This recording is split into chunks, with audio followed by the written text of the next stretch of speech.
Jangan hidup dengan keteraturan daripada keorganisasian kegerejaan atau doktrin manusia, tetapi hiduplah. Yang berbahagia ialah mereka yang mendengarkan firman Allah dan yang memeliharanya. Petrus dan Kornelius ya. Di Kaisera ada seorang yang bernama Kornelius, seorang perwira pasukan yang disebut pasukan Italia. Ia saleh, ia serta seisi rumahnya takut akan Elohim, dan ia memberi banyak sedekah kepada umat Yahudi dan senantiasa berdoa kepada Elohim. Dalam satu penglihatan kira-kira jam 3 petang, jelas tampak kepadanya seorang malaikat Elohim masuk ke rumahnya dan berkata, "Kornelius." Ia menatap malaikat itu dan dengan takut ia berkata, "Ada apa Tuhan?" Jawab malaikat itu, "Semua doamu dan sedekahmu telah naik ke hadirat Elohim, dan Elohim mengingat engkau. Dan sekarang suruhlah beberapa orang ke Yope untuk menjemput seorang yang bernama Simon dan yang disebut Petrus. Ia menumpang di rumah seorang penyamak kulit yang bernama Simon." Jadi dia juga tinggal di rumah Simon penyamak ya, yang tinggal di tepi laut. Setelah malaikat yang berbicara kepadanya itu meninggalkan dia, dipanggilnya 2 orang hambanya beserta seorang prajurit yang saleh dan dari orang-orang yang selalu bersama-sama dengan dia. Jadi ada prajurit yang saleh yang bersama-sama dengan dia ya. Dan sesudah ia menjelaskan segala sesuatu kepada mereka, ia menyuruh mereka ke Jope ya. 3 orang ya, berarti 2 hambanya, 1 prajuritnya. Keesokan harinya, ketika ketiga orang itu berada dalam perjalanan dan sudah dekat kota Jope, kira-kira pukul 12 tengah hari. Ya, jadi di waktu yang bersamaan yang disuruh Kornelius hendak sampai, ya. Pada saat jam 12, naiklah Petrus ke atas rumah untuk berdoa. Jadi ke loteng, dia naik untuk berdoa. Ia merasa lapar dan ingin makan. Siapa? Si Petrus ya. Tetapi sementara makanan disediakan, tiba-tiba rohnya diliputi kuasa ilahi. Jadi ceritanya nih, si Petrus ya, di saat suruhan Kornelius hendak sampai ke tanah Yope, dia pergi ke loteng. Dia tidak tahu kedatangan suruhan daripada Kornelius ini ya, dia tidak tahu itu ya. Dia ke loteng dan berdoa. Nah, saat itu dia lapar, sementara yang lain masih menyiapkan makanan lah dulu ceritanya, belum ada yang masak. Nah, dia berdoa, dia di loteng ya. Nah, tiba-tiba waktu dia berdoa diliputi kuasa ilahi ya. Tampak olehnya langit terbuka dan turunlah satu benda berbentuk kain lebar ya. Nah, yang bergantung pada keempat sudutnya ya.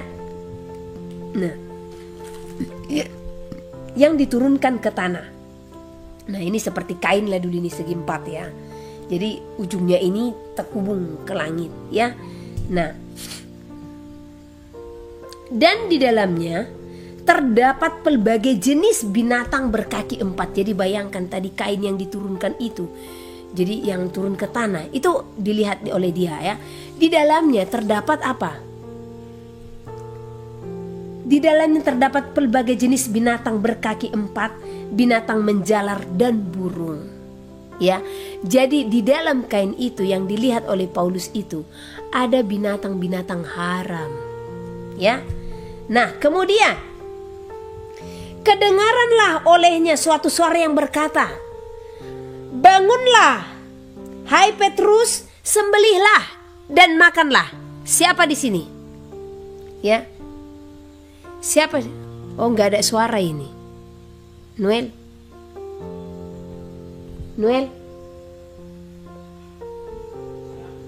Tidak ada suara. Oh, ada. Oke. Oh, oke. Oh, ada suara. Oke, kita lanjut. Jadi mungkin ini yang menonton dari awal, kata Noel ya.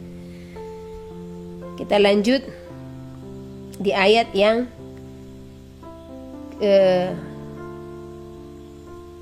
ke-13. "Bangunlah hai Petrus, sembelihlah dan makanlah," katanya ya. Nah, ini siapa yang bersuara? Siapa yang berfirman? Ya. Nah, Tuhan itu sendiri. Tetapi Petrus menjawab, "Tidak Tuhan, tidak. Sebab aku belum pernah makan sesuatu yang haram dan yang tidak tahir." Nah, kalau kita pikirkan ya, masa iya sih kok Tuhan kasih Petrus ya ditunjukkan binatang haram disuruh dimakan ya. Mungkin Petrus dalam hati, oh saya diuji nih ya kan, saya diuji nih ya. Makanya kalau ada segala sesuatu datang ke hadapan saudara, lihat dulu kalau itu yang mewah-mewah, diuji apa enggak, ya kan gitu ya. Nah, tapi Petrus katakan, "Tidak Tuhan, tidak. Sebab aku belum pernah memakan sesuatu yang haram dan yang tidak tahir." Ya. Kedengaran pula untuk kedua kalinya suara yang berkata kepadanya, "Apa yang dinyatakan halal oleh Elohim, tidak boleh engkau nyatakan haram." Ini yang disampaikan oleh hamba Tuhan tadi ya, yang sampai ditunjukkan di sini ya, kepala babi itu dikatakan ya, apa yang dinyatakan halal oleh Elohim tidak boleh engkau nyatakan haram, katanya. Lucunya durian dihalalkan, diharamkan. Karena apa? Dia tidak suka makan durian. Jadi dalam cuplikan videonya dia bilang, "Saya meragukan pertobatan orang yang makan durian," katanya. Ya, banyak-banyak seperti itu. Lah, apa itu tertulis di mana itu? Ya, apa ada tertulis Tuhan melarang makan durian? Sekalipun saya tidak memakannya, karena saya sendiri tidak makan itu. Karena apa? Saya melihat di dalam durian ini tidak ada kandungan yang bagus. Karena dulu saya pecandu durian. Ya, ternyata setelah diselidiki dia tidak ada kandungan yang bagus. Jadi berbicara hasrat saja makan durian. Gas, kolesterol, lemak tinggi, segala macam di dalamnya. Makanya saya tidak makan. Ya, nah, jadi beliau berkata binatang haram dihalalkannya, ya, tetapi durian, sampai dia katakan dalam khotbahnya, "Saya meragukan pertobatan orang yang memakan durian," katanya. Apa nggak tersinggung jemaat seperti itu? Ya. Nah, hanya karena apa? Dia tidak suka makan durian. Nah, yang tertulis dihalalkannya, yang tidak tertulis diharamkannya. Bagaimana Tuhan tidak murka dengan hamba yang seperti ini ya? Bagaimana nanti penghakiman Tuhan kepada orang yang seperti ini ya? Nah, oke. Kedua kalinya Tuhan berfirman kepada Petrus, ya. Apa yang dinyatakan halal oleh Elohim tidak boleh engkau nyatakan haram.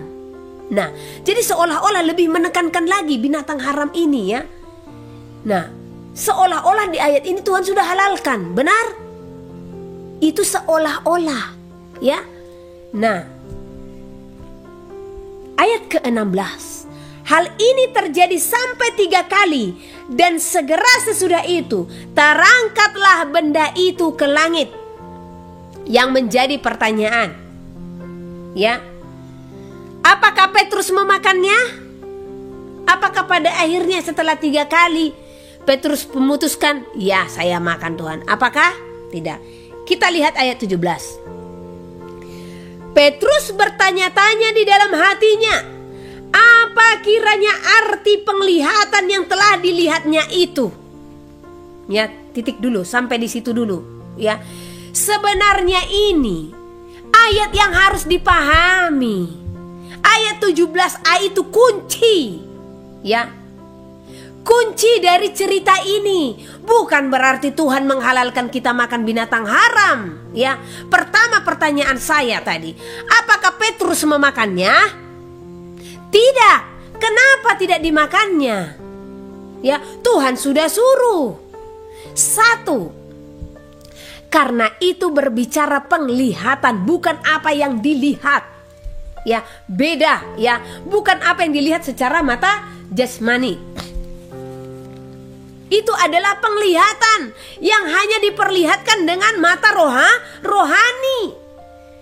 Itu bukan apa yang dilihat, yang bisa dipegang, yang bisa disentuh, yang secara jasmani. Bagaimana kita memakan penglihatan? Ya, namanya itu penglihatan.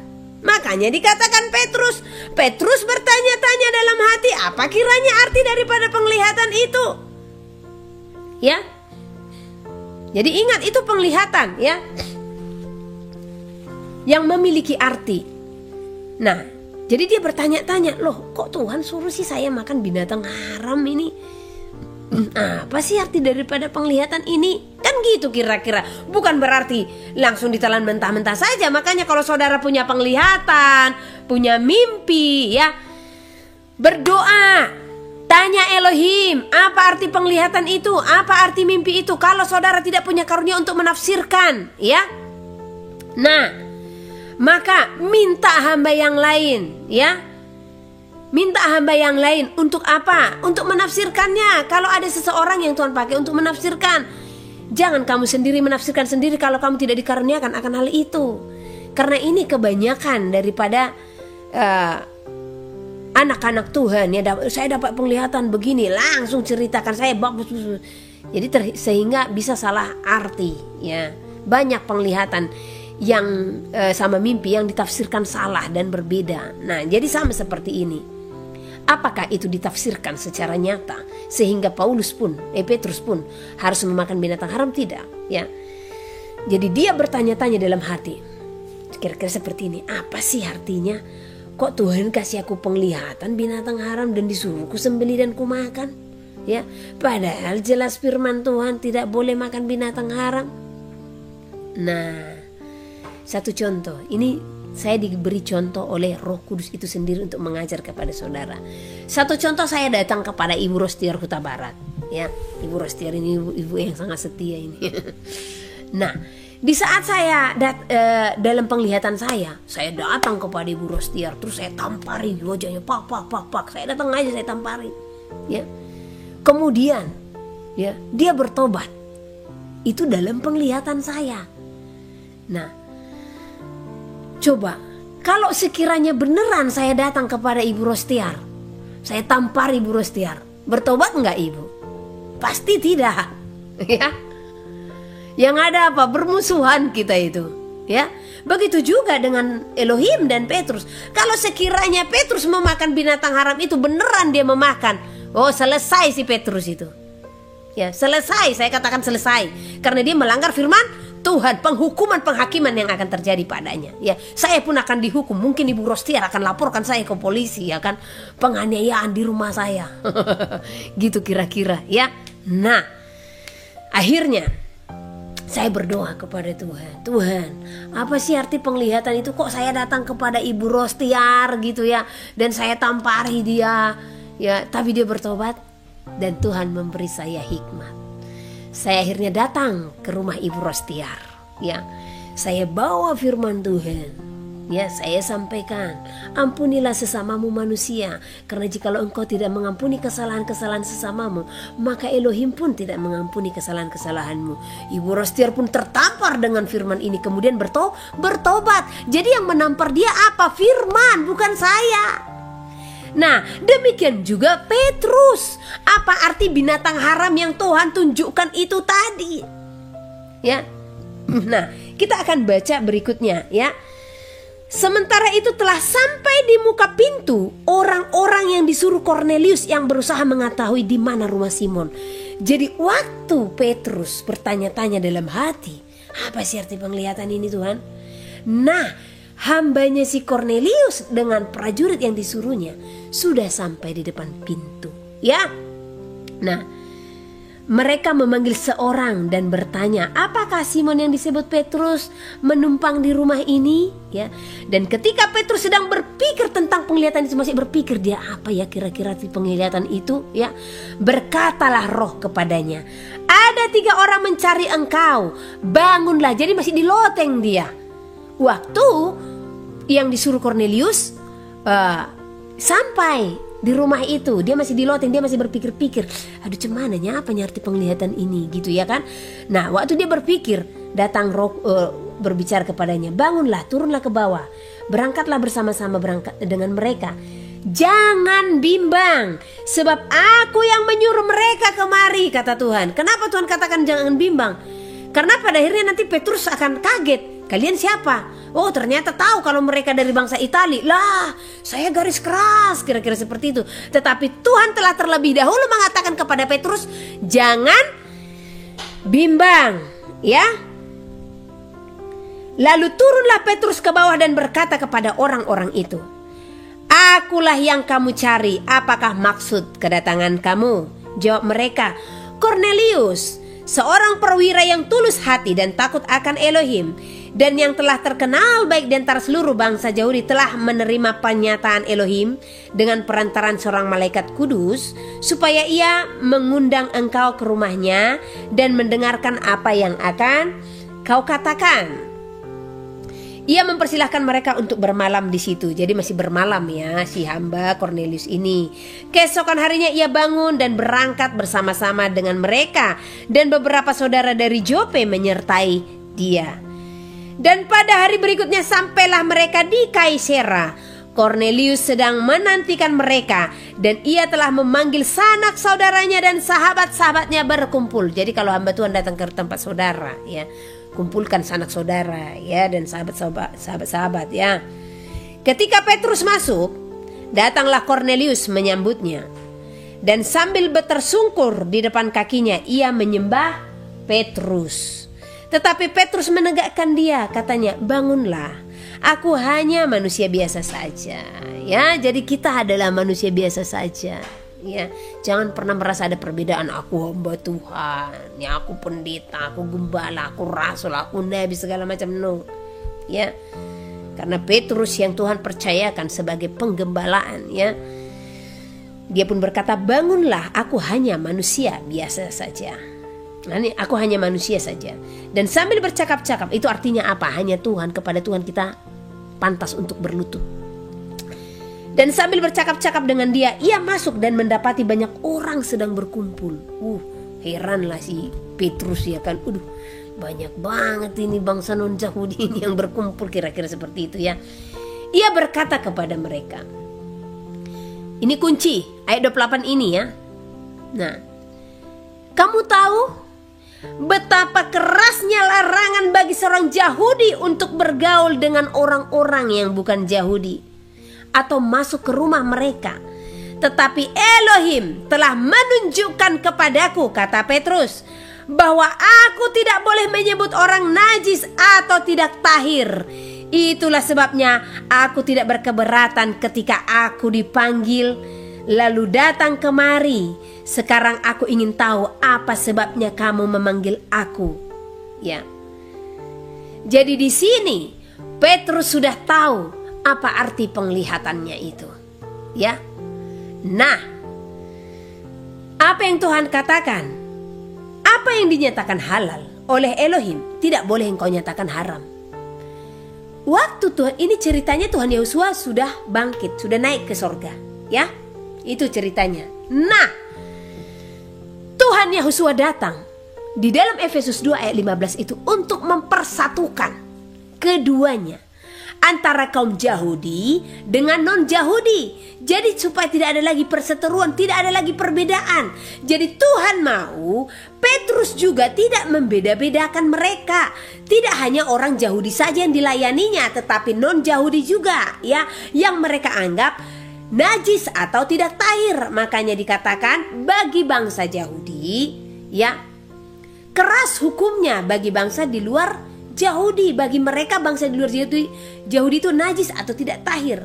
Jadi arti yang dikatakan Tuhan, apa yang dinyatakan Elohim, dinyatakan halal oleh Elohim, umat yang Tuhan ciptakan, baik itu bangsa non Yahudi ya, tidak boleh engkau nyatakan haram, tidak boleh engkau nyatakan najis atau tidak tahir. Itu artinya ya, karena binatang haram itu berbicara tentang karakter-karakter manusia, orang-orang yang tidak hidup di dalam hukum-hukum Tuhan ya. Dan Tuhan mau, Elohim mau Petrus membawa mereka untuk mengenal hukum-hukum itu supaya layak masuk ke dalam sorga dan mempercayai Yahosua sebagai Tuhan dan Juru Selamat.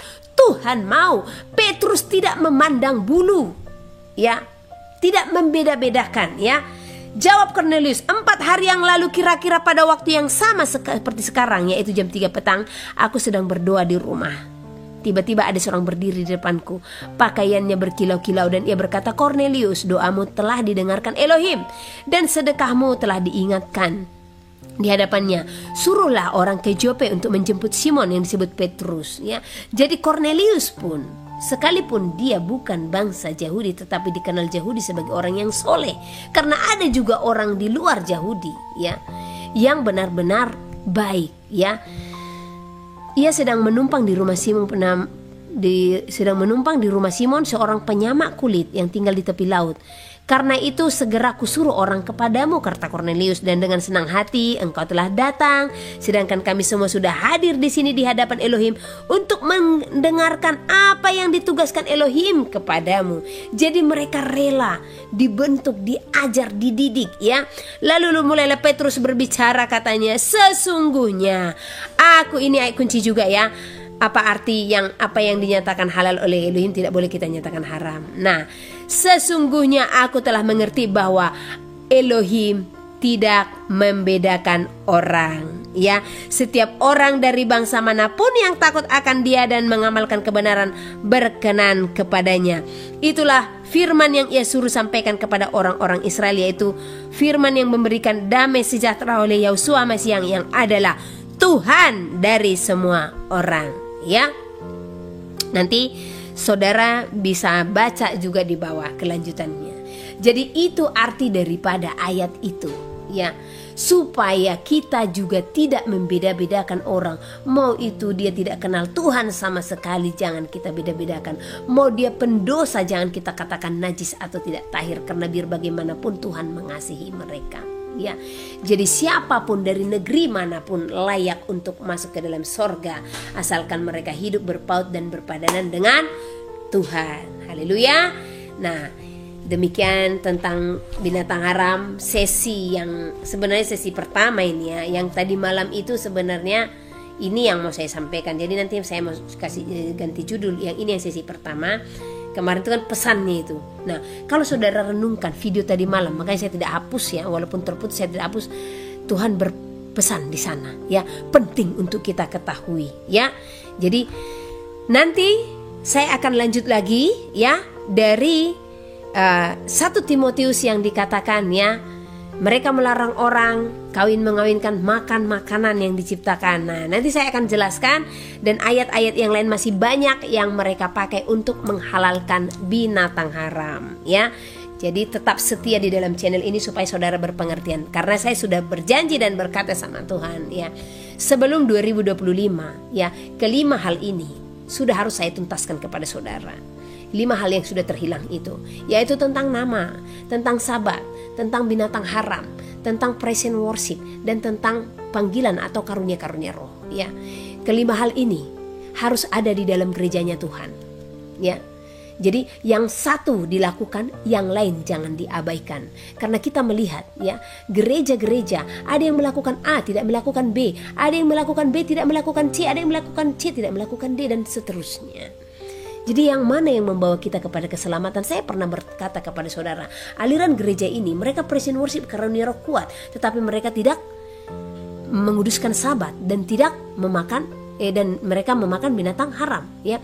Ada yang mereka tidak memakan binatang haram, menguduskan sabat, tetapi mereka tidak mengakui karunia-karunia roh, dan mereka tidak melakukan mazmur atau present worship di hadapan Tuhan, penyembah-penyembah di dalam roh dan kebenaran, ya. Ada mereka yang mengagungkan nama Bapa Yahweh, Bapa yang Maha Kudus, tetapi mereka pun menolak karunia-karunia roh, ya. Jadi tidak lengkap. Jadi yang Tuhan mau kita lengkap. Makanya saya katakan, dimanapun saudara beribadah, di organisasi manapun saudara beribadah, silahkan. Tetapi jangan hidup dengan keteraturan daripada keorganisasian kegerejaan atau doktrin manusia. Tetapi hiduplah dengan apa kata firman Tuhan. Yang kelima ini adalah firman, ya. Sekalipun gerejamu tidak melakukannya, peraturan gerejamu, bahkan gembalamu tidak melakukannya, hidup ini masing-masing, surga itu masing-masing, ke surga itu masing-masing. Nah, oleh karena itu, ya, tetap setia dalam kemurnian Injil ini. Kelima hal ini yang Tuhan bongkar, yang Tuhan bukakan di akhir zaman untuk kita pahami, untuk kita lakukan, untuk kita terapkan dalam diri kita, ya. Tuhan datang, ya, bukan untuk membawa damai, katanya. Kenapa dikatakan demikian? Bahkan membawa pemisah, ya. Karena di saat kebenaran kita lakukan, ya, apa yang terjadi, ya, kita pun terpisahkan dari manapun, tetapi bertahan dan berjuanglah di dalam kebenaran itu, ya. Siapa saudara kandungmu, siapa ibu kandungmu, adalah mereka yang melakukan kebenaran firman Tuhan. Jadi jangan pernah merasa terhilang di saat saudaramu, orang tuamu, sanak saudaramu, siapapun yang meninggalkanmu karena kebenaran, jangan pernah merasa terhilang. Karena Tuhan akan meneguhkan hatimu melalui keluarga-keluarga yang akan dikirimkannya untuk menjadi saudara kandung di dalam engkau. Tetapi tetap praktekkan kasih, tetap kepada mereka walaupun engkau ditolak ya, yang secara daging adalah mereka adalah saudara kandung, tetap sampaikan, beritakan kebenaran itu. Baik mereka mendengar atau tidak, tetapi tetap sampaikan, beginilah firman Elohim. Sebagaimana Tuhan berfirman kepada Nabi Yehezkiel untuk disampaikannya, maka tetaplah sampaikan kepada firman Tuhan kepada semua orang. Tetap setia dalam channel ini supaya di saat hari kedatangannya kita didapati setia, tidak bercacat, tidak bernoda, sehingga kita tidak dihakimi sekecil apapun, karena Tuhan akan berfirman. Ya, di saat kita katakan, kenapa engkau tidak menguduskan Sabat? Oh Tuhan, kan saya kuduskan kok di hari Minggu gitu ya. Bukankah aku berfirman, ingat dan kuduskanlah hari Sabat? Nah, kalau engkau menyatakan Minggu sebagai Sabatmu, ya, apa yang kamu lakukan di dalam hari itu? Yang ada pulang beribadah, kamu pun jalan-jalan. Kira-kira seperti itulah ya kan. Tetapi Sabat itu di hari Sabtu benar-benar harus kita kuduskan. Tidak ada aktivitas lain kecuali hanya praise and worship kepada Tuhan itu ya. Nah, oleh karena itu jangan ada, mau pesta-pesta apa jangan ada. Nah, mau dikatakan ya ada pernikahan atau apa dan sekalian di situ dinikahkan, tidak bisa. Tidak bisa. Tuhan larang. Ya. Sabat itu harus benar-benar pengaguan, pujian kepada Tuhan. Urusan-urusan kita lakukan itu sebelum dan sesudah Sabat. Ya, segala urusan-urusan. Ya. Nah, biarlah Sabat itu menjadi hari yang dikuduskan bagi Elohim, ya. Dan tidak ada perubahan, perombakan sebenarnya, ya. Sabat tetap hari Sabtu, ya. Nah, makanya kalaupun kamu melakukan ibadah tetap pada hari Minggu, lakukan, silahkan. Anggap itu sosialisasimu dengan saudara seiman. Tetapi ingat dan kuduskan hari Sabat itu. Jadi kalau saudara tidak ada tempat untuk beribadah di hari Sabat itu, ya.